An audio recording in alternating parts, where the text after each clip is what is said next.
in Azam City. You're watching One TV News Channel. One TV News Channel. Serving you with information, news, sports, and public affairs. One TV News Channel. One TV News Channel. Serving you with love. Ang telebisyong pangmasa. One TV News Channel. One TV News Channel.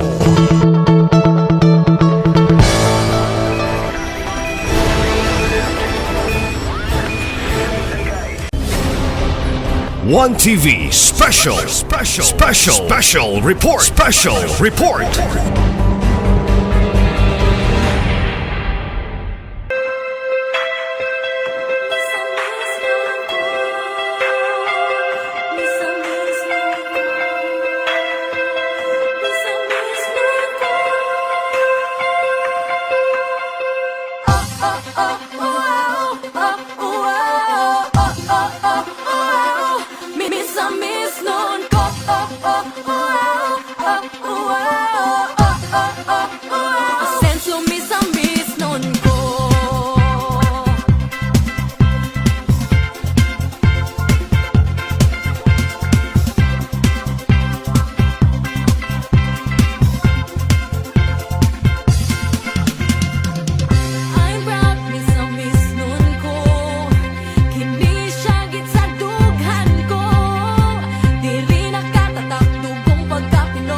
Request the Secretary for the roll call. Honorable Mary, Present. Honorable Wabinal Jr., Honorable Puente Cipres, Honorable Co, Honorable Lin, Honorable Salvador, Honorable Suizo Jr., Present. Honorable Lau, Honorable Romero de Secan, Honorable Sakin Jr., Honorable Tapayan, Honorable Canlas Jr., Honorable Dwayne Longso. Madam Chair, we have a complete attendance of all the members of the City Council, including the Honorable Presiding Officer. Thank you, Mr. Secretary. Having a perfect attendance, the Chair declares a quorum. May I request the Honorable Majority Floor Leader for the order of business, please. Thank you, Honorable Presiding Officer. Thank you. Good afternoon, everyone. We have only one agenda in our business for today's business session, Honorable Sir. And to deliver his first state of the nation, a city address by the city mayor.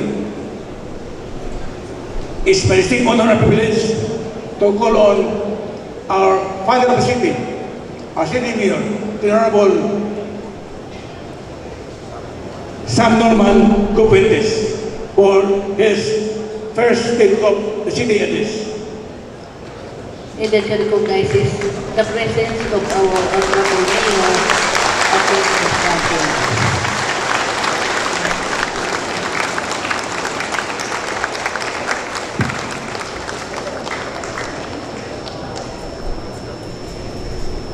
Please take your seats.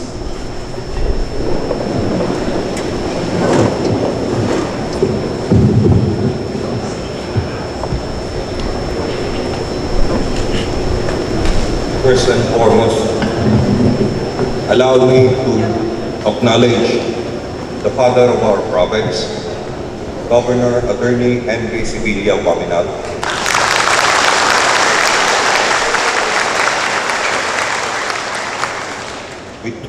With him is the First Lady of the province, Shirley Pearl Grace Fuentes Paminal. Our second district representative, Congressman Sancho Fernando Ando F. Wabinal. Together with his brother Pat, and our Asenso Pinoy Party List representative, Attorney Henry Indy Waminal Jr. Though he might not be physically present, he is one with us in our vision and mission for the progress of the city of Ozamis. The head of the Sangguniang Panglungsod, Honorable Vice Mayor Simplicia Bebineri, the members of the City Council of Ozamis City, I thank you for giving me this privilege of presenting the state of our city and giving me this as part of your session. Barangay officials present, punong barangays of our 51 barangays, department heads of the LGU of Ozamis City, representatives from the national government agencies. We have here from the judiciary, we have also the uniform service and various agencies who are our partners in the affairs of the city, civil society organizations, development partners, honored guests, and allow me to also recognize a better half, Dr. Ruth Ligaspi Fuentes, currently the Regional Director for Region 10, Department of Education. And of course, my brothers and sisters, and of course, my mother, Norma Go Fuentes, who will be turning 99 this year. Again, honored guests and the members of the clergy, the academe, and I understand Father Marvin Osmeña is here representing Archbishop Martin Umawad, Pastor Yul, and Pastor Yanez, and fellow workers in government, most especially atong mga pinanggang ginikanan o mga igsuong Ozamisnon, usa ka maasenso hapon kanatong tanan.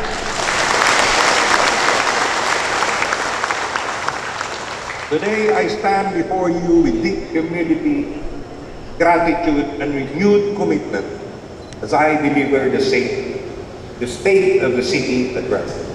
This occasion is not merely an accounting of accomplishment.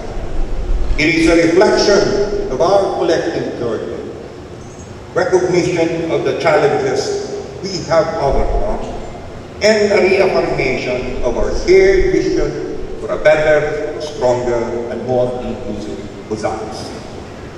Since assuming office, our administration has remained guided by one enduring principle, and that is the government exists for the people. This is the very essence of the Ascenso brand of service. A governmental philosophy founded on responsive leadership, genuine public service, transparency, innovation, and inclusive development. The progress we celebrate today is not the achievement of one office or of one administrator. It is the product of our collective efforts of government agencies, the respective barangays, the private sector, civil society organizations, development partners, and most importantly, ang mga Ozamisnon. Together, we have persevered. Together, we have built. Together, we have progressed.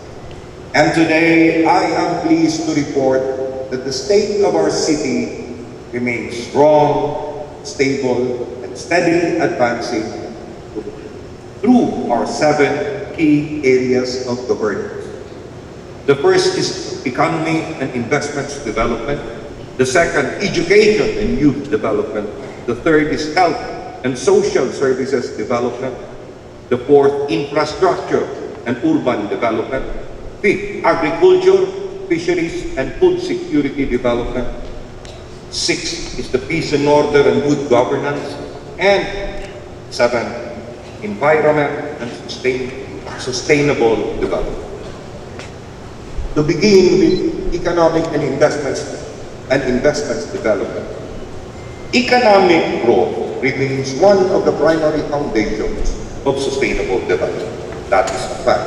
Over the past year, our administration has continued implementing policies and initiatives aimed at strengthening the local economy, supporting businesses, generating employment opportunities, and attracting investments that create benefits for all our people. Today, I am proud to report that our local economy remains vibrant, resilient, and steadily growing. As of the first semester of the fiscal year 2026, our city recorded a total of 4,154 registered business establishments. Of these, 3,902 businesses successfully renewed their permits, while 252 new businesses opened their doors. Further expanding our local economy and creating new opportunities for our people. This sustained business confidence translated into over 346 million in new investments and generated and sustained 13,232 employment opportunities for our fellow Ozambians. The City Treasurer's Office generated 170.33 million in local revenues during the first half also of 2026, while the Business Permits and Licensing Office collected 142.03 million in business permit revenues. As of 2026, 100% of all business permit applications and renewals have been processed through the Electronic Business Permits and Licensing System of EBPLS, ensuring both convenience and transparency for the data flow. The viability of our economy is likewise reflected in the 24.77 billion in gross business receipts generated by establishments operating in the city. Through the City Economic Enterprise and Development Office, our public enterprises generated a total of 32,070,000 in revenues.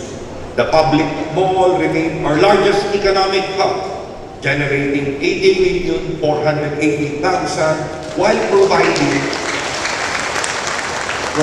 opportunities for hundreds of entrepreneurs and market vendors.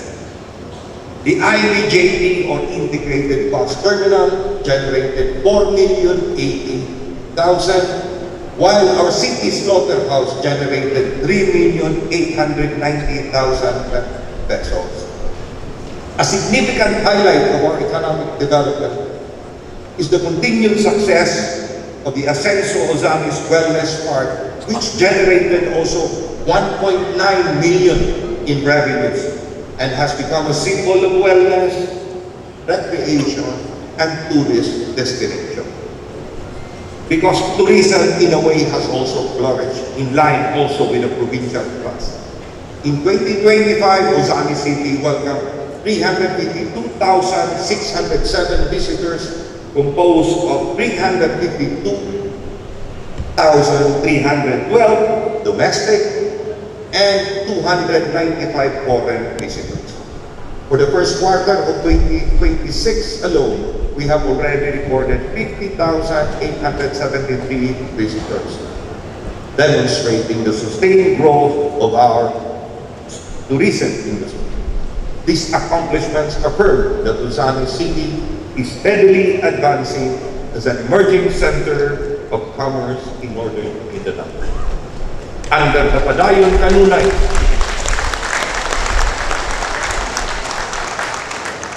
under the Padayon Kanunay Ascenso Usamis administration, economic growth is not measured merely by numbers.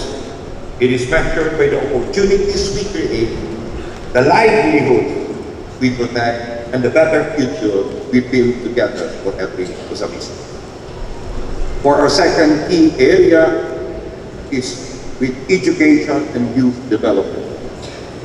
It is stated that the true measure of progress is not only seen in infrastructure or economic growth, but in the opportunities we create for our children and the investment we make for our young. My dear fellow Usamis, I firmly believe that education remains the greatest equalizer and the most powerful instrument to break the cycle of poverty in the country.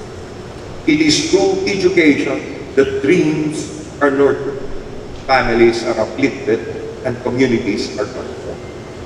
That is why, from the very beginning of our administration, we made it a priority to ensure that every deserving young Usamisnon has the opportunity to pursue higher education, acquire skills, and achieve their dreams.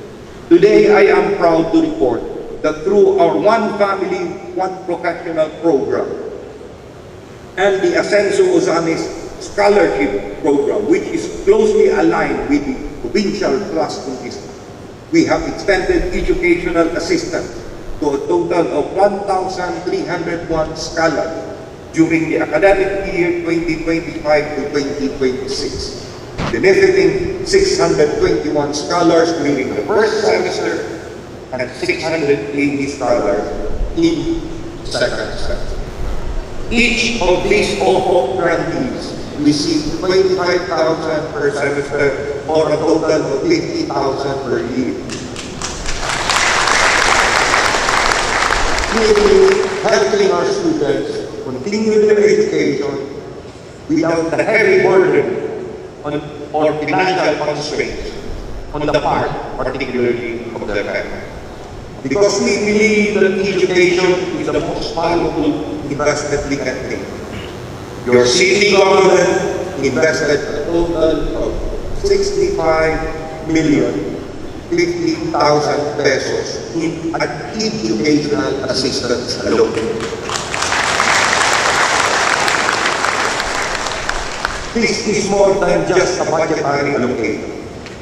This represents 1,301 dreams given hope, 1,301 families empowered, and 1,301 future professionals being prepared to become the next generation teachers, nurses, engineers, accountants, entrepreneurs, public servants, and even leaders of our city. Every scholar we support today is an investment in leadership and workforce of the world. Our scholarship programs continue to prioritize students from low-income families, including children of solo parents, orphans, indigenous people, persons with disabilities, and those pursuing high-demand courses that are essential to the development of the city. But our commitment goes beyond providing scholarship and for supporting education, formal education. We recognize that technical and vocational education is equally important in creating employment and empowering people with industry-relevant skills. Through the Usamis City Institute of Technology, we continue to strengthen technical vocational education, TechVoc, so to speak, and skills development program. Today, OSET remains trusted provider of quality competency assessments services through its TESDA-approved assessment centers, and is officially recognized as an assessment center for slaughterhouse operation for swine, so with an NC2 certificate. Slaughtering operations, large animals, also with NC2, cookery, bread and pastry production. We are working hand in hand with the provincial TESDA upon the initiative of Congressman Attorney Henry Indy Waminal Jr. for the inclusion of heavy equipment operator as part of the assessment center.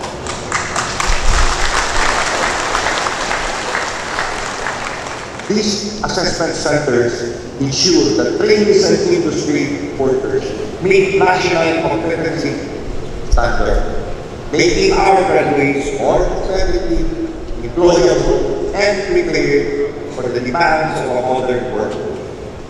And every national certificate earned, every scholar every skill acquired is another step toward our vision for our productive and prosperous society. Sustaining the legacy of educational excellence. Mga kaisulan, the progress we celebrate in our education sector today did not happen overnight. These achievements are a result of the continuing vision and shared commitment that we have that has transcended administrations and generations of leaders.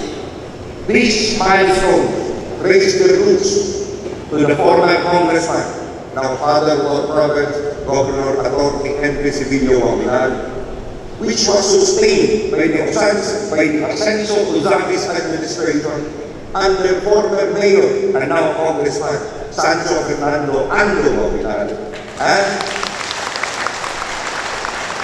further strengthened and accelerated under the Palayon Kanunay Ascenso administration of former mayor and now Ascenso Pinoy Party List Representative Congressman Attorney Henry Indy. Their unwavering, collective, unwavering commitment to education brought significant investments in school infrastructure, educational system, and learner development. And today, under our administration, we proudly continue and build upon this enduring legacy. Because in Ozamis City, progress does not stop with one administration. The seeds planted by our previous leaders who are here, present here, they continue to bear fruit and inspire us to do even more for the future of our children. From Ascenso Uzamis to Palayon Ascenso Uzamis and now to Kanunay Ascenso Uzamis, one thing remains constant: our unwavering commitment to education and every young Uzamis. In partnership with the Department of Education, Schools Division of Uzamis City, your government has continued to invest in programs that ensure quality, accessible, inclusive, learner-centered education.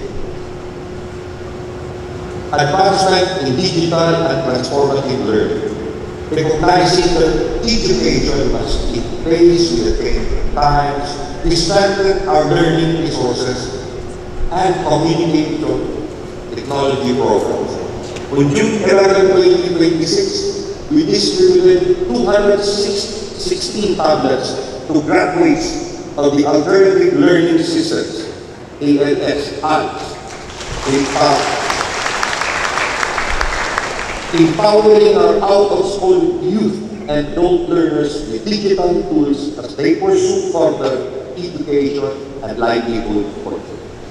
We likewise expanded internet connectivity support to selected schools, bridging the digital divide and bringing knowledge and opportunities closer to our learners and to our teachers. On promoting health, nutrition, and learner well-being, We recognize that healthy learners become better learners.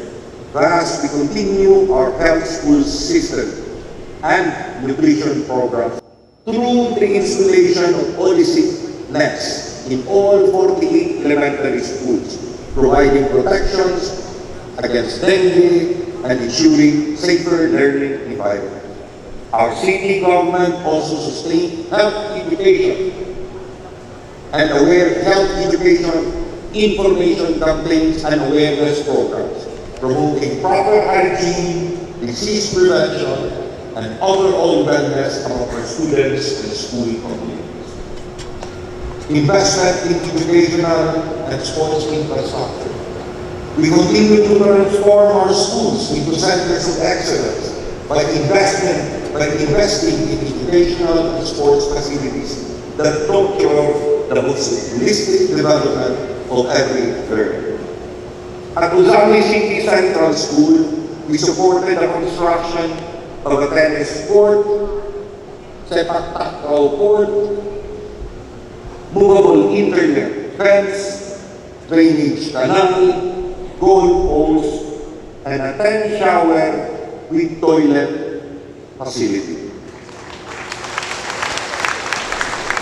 At the Osami City National High School, we undertook major improvements including school repainting, installation of solar and floodlights, concreting of pathways, construction of a softball backup, a stage, an amphitheater, a football field, swimming pool, and another 10 shower stall with toilet facility.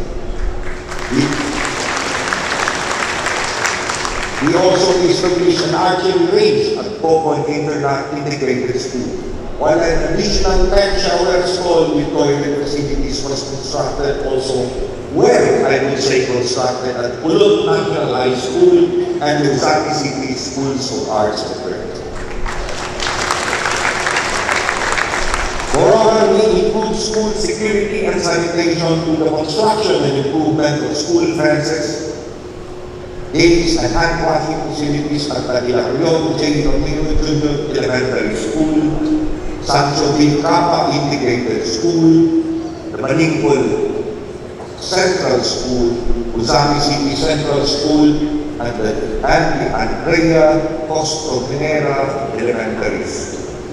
These projects have created safer, healthier, and more conducive learning environment, not only for our students, but also for our parents. In strengthening schools, in strengthening, I would say, sports development, as sports play an essential role in character building and youth development, the city government remains steadfast in supporting our school athletes. We provided financial assistance for the conduct of the city athletic team, in-house training activities in preparation for the One Ascenso Zamis Occidental Provincial Athletic Team and training programs for athlete qualifiers to the NMRA. This is in close coordination with our provincial government. We also extended support for training programs for coaches and athletes, provisions of sports equipment, uniform, transportation, and assistance during divisional, regional, and national sports competitions. Because every young athlete deserves the opportunity to excel and bring honor and pride to our beloved city. On protecting the rights and welfare of learners, education thrives in an environment where children are protected and nurtured. Thus, we strengthen the implementation of the Child Protection and Safe and Motivating Learning Environment Policy through enhanced partnership with the Osami City Philippine National Police and the CSWD, the City Social Welfare and Development Board. In line with this, the Local Council for the Protection of Children, LCPC, was convened last June 2026, reaffirming again our commitment to a coordinated, multi-sectoral approach in safeguarding the welfare of our children. We likewise strengthen assistance to the women's and children protection desk and intensify the anti-violence against women and children advocacy program, ensuring in the process that every learner feels safe, respected, and protected. On supporting learners and teachers, the city government also extended support to programs that nurture the talents and skills of our learners and teachers. We provided training support to the Division School Stress Conference and Regional School Stress Conference, helping our young journalists sharpen their talents and uphold responsible campus journalism. Likewise, we supported preparations for the Division and Regional Festival of Talents, enabling our learners showcase their creativity, innovation, and excellence in various fields. On strengthening peace and order in schools, to ensure a safe and secure learning environment,